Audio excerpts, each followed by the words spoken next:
Salut à tous, le cours d'aujourd'hui est la production chez les animaux. Au cours de cette vidéo, on va voir le rôle du mâle et de la femelle dans la production des gamètes, la fécondation et le cycle de développement. من خلال هذا الفيديو سوف نتعرف على دور كل من الذكر والأنثى في إنتاج الأمشاج. سنتعرف على مفهوم الإخصاب وعلى دورة النمو.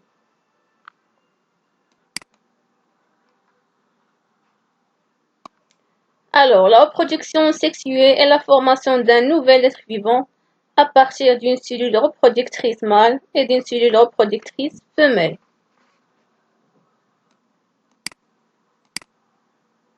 Il faut donc deux partenaires de deux sexes différents pour pouvoir effectuer la reproduction sexuée. إذن التوالد الجنسي يؤدي إلى تكون كائن جديد انطلاقا من خلية توالدية ذكرية وخلية توالدية أنثوية. ويتطلب التوالد وجود كل من الذكر والأنثى في عملية التوالد.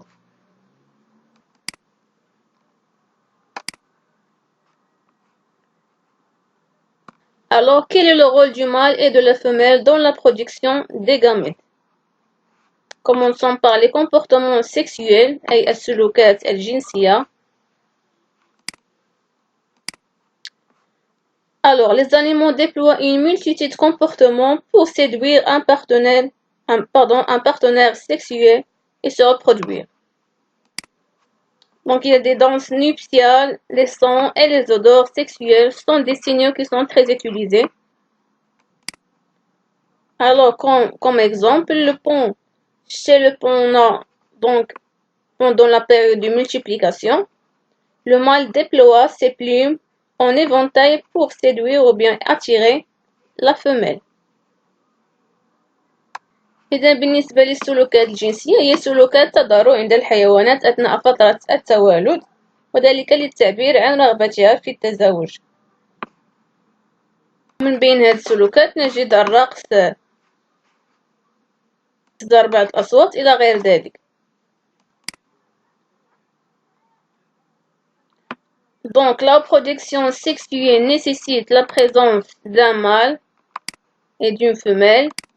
Le mâle produit des gamètes mâles et la femelle produit des gamètes femelles. إذن التوالد الجنسي يتطلب وجود كل من الذكر والأنثى. الذكر ينتج أمشاج ذكرية والأنثى تنتج أمشاج أنثوية. Maintenant, on va voir l'appareil reproducteur mâle et femelle. Commençons par l'appareil reproducteur mâle. Donc, on a chez le bœuf. Donc, l'appareil est constitué d'un pénis, des testicules et un canal déférent. Les gamètes mâles ou bien les spermatozoïdes sont produits au niveau des testicules. Pour l'appareil reproducteur femelle, donc on a l'exemple chez la vache. Donc l'appareil, on voit la vulve, le vagin, le trompe, l'utérus, le trompe et les ovaires. Alors, les gamètes femelles, ce sont les ovules, sont produits au niveau des ovaires.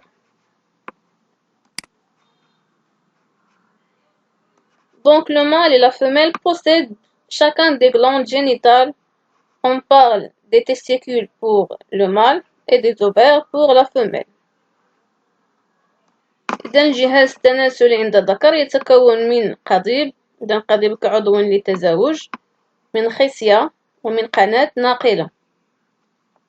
إذن الأمشاج الذكرية أي الحيوانات المنوية تنتج على مستوى الخصيتان. بالنسبة للجهاز التناسلي عند البقرة إذن يتكون من فرج كعضو للتزاوج، من مهبل، من رحم، من قناة المبيض ومن مبيضين. بالنسبة للأمشاج الأنثوية تنتج على مستوى المبيضين. يمثل المبيض والخصية غدد تناسلية.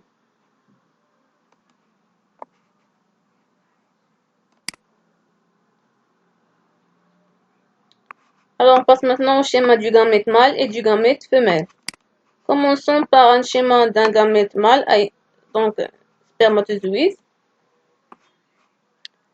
Donc le gamète mâle il est constitué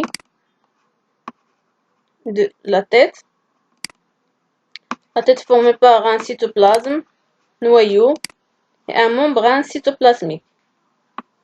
On a ici une pièce intermédiaire et un flagelle.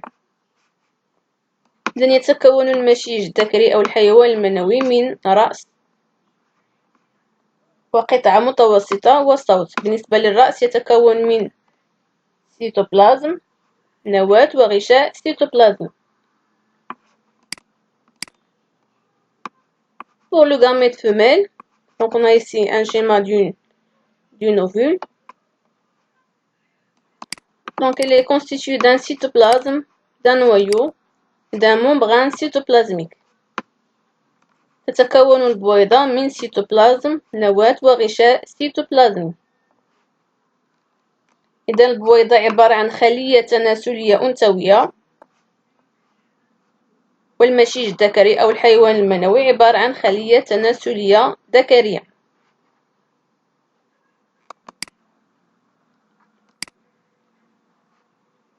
Donc on va faire une comparaison entre un gamète mâle et un gamète femelle. Alors, le gamète mâle est caractérisé par sa petite taille. Donc sa forme elle est allongée, il est mobile. On le trouve au niveau des testicules. Pour le gamète femelle, donc elle est caractérisée par sa grande taille. Donc sa forme elle est ronde, elle est immobile, elle est produite au niveau des ovaires.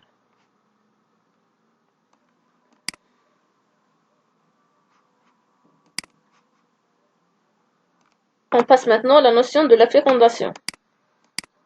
Alors, la fécondation correspond à la fusion d'un gamète mâle et d'un gamète femelle pour donner une cellule œuf.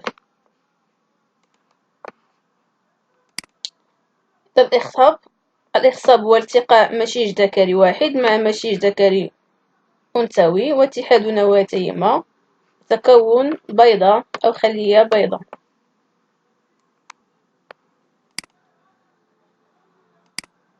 Maintenant, quelles sont les étapes de la fécondation?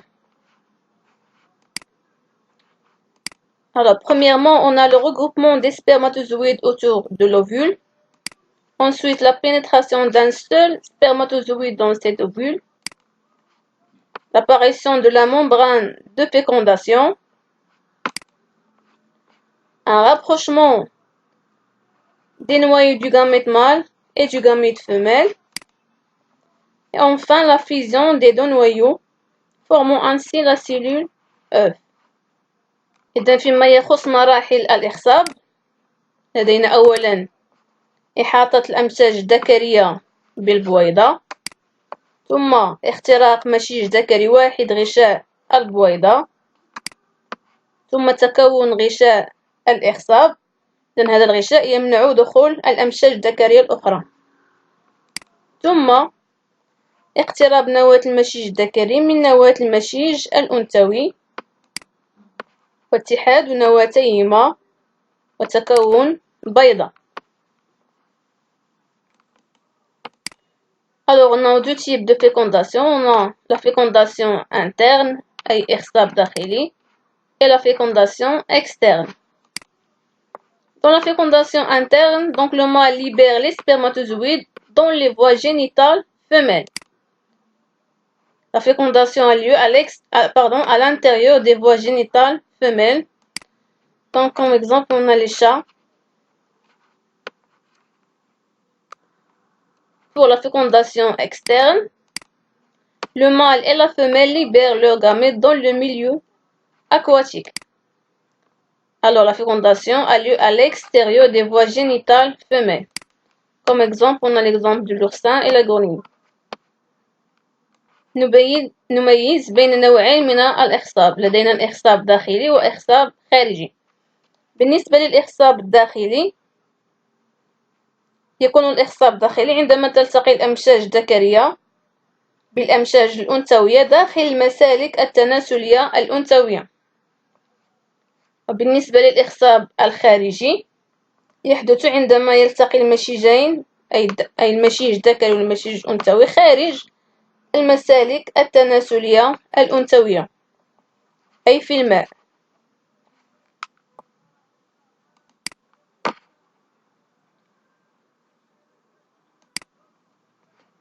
On passe au type des animaux. On a des animaux ovipares أي حيوانات بيضاء et des animaux vivipares حيوانات ولودة. Donc pour les animaux ovipares, donc l'embryon issu de la fécondation se développe à l'extérieur de l'utérus de sa mère, c'est-à-dire dans l'œuf. L'embryon dans ce cas se nourrit des éléments nutritifs contenus dans le jaune d'œuf et dans l'albumen. On a l'exemple de la tortue, le serpent et la grenouille. Pour les animaux vivipares, l'embryon issu de la fécondation se développe à l'intérieur de l'utérus de sa mère et le fœtus se nourrit des éléments nutritifs apportés par le placenta depuis le sang de sa mère via le cordon ombilical. L'exemple de gorille. بالنسبة للحيوانات لدينا حيوانات بيضاء وحيوانات ولودة. بالنسبة للحيوانات البيضاء هي عندما تبيض الأنثى وينمو الجنين داخل البيضة. بالنسبة للحيوانات الولودة تلد الأنثى بعد الحمل وينمو الجنين داخل الرحم.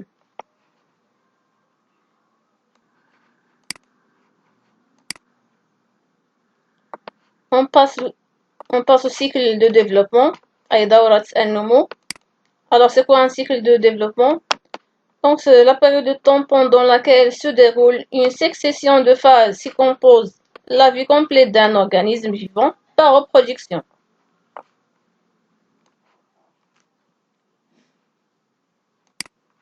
Alors quels sont les types de développement chez les animaux? On distingue un développement indirect et un développement direct. Pour le développement indirect, c'est lorsque l'animal libéré est très différent de l'adulte et doit subir des métamorphoses. On a l'exemple de la grenouille, donc on voit que l'animal libéré est très différent de l'adulte, donc il doit subir une métamorphose. Pour le développement direct,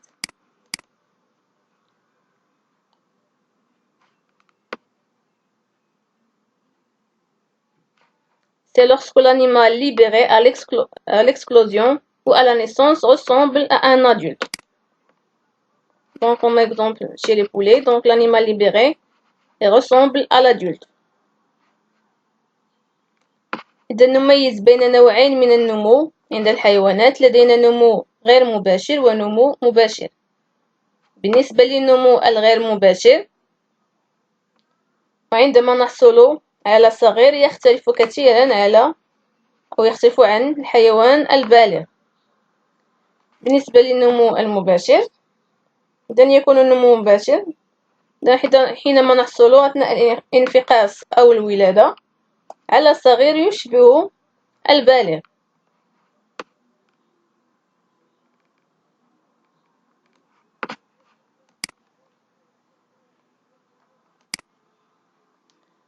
On va voir maintenant quelques exemples du cycle de développement.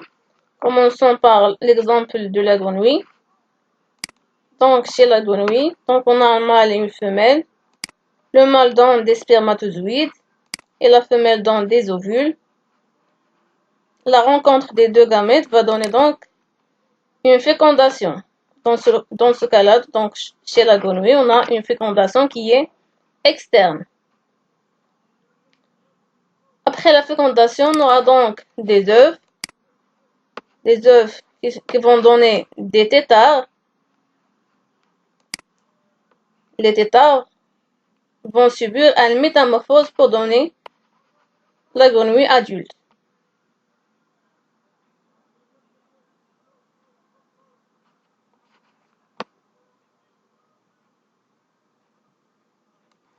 إذا بالنسبة لدورة النمو عند الضفدعة، إذا لابد من وجود الذكر والأنثى. الذكر يعطي حيوانات منوية والأنثى تعطي بويضات.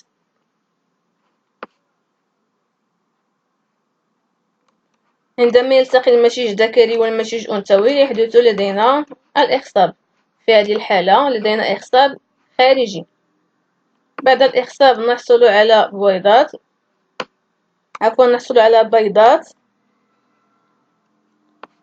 إذن هذه البيضات عند الانفقاس تعطي شراغيف. هذه الشراغيف تتعرض لعدة تحولات لتعطي حيوان بالغ.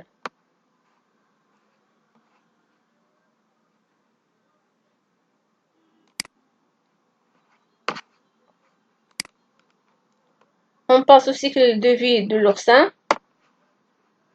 Donc bien sûr on a le mâle et la femelle. Le mâle donne des spermatozoïdes. La femelle donne des ovules. On a une fécondation qui est externe. Donc la fécondation qui est externe donne des œufs. Ensuite on a des larves. Les larves vont subir un développement qui est indirect pour donner les adultes.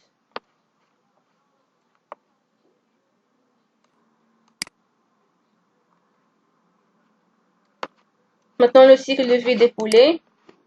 On a la femelle et le mâle. La femelle donne des ovules. Le mâle donne des spermatozoïdes. On a donc la fécondation qui est dans ce cas interne. La fécondation va aboutir à la formation des œufs. Ensuite, embryon. L'embryon va subir un développement qui est direct.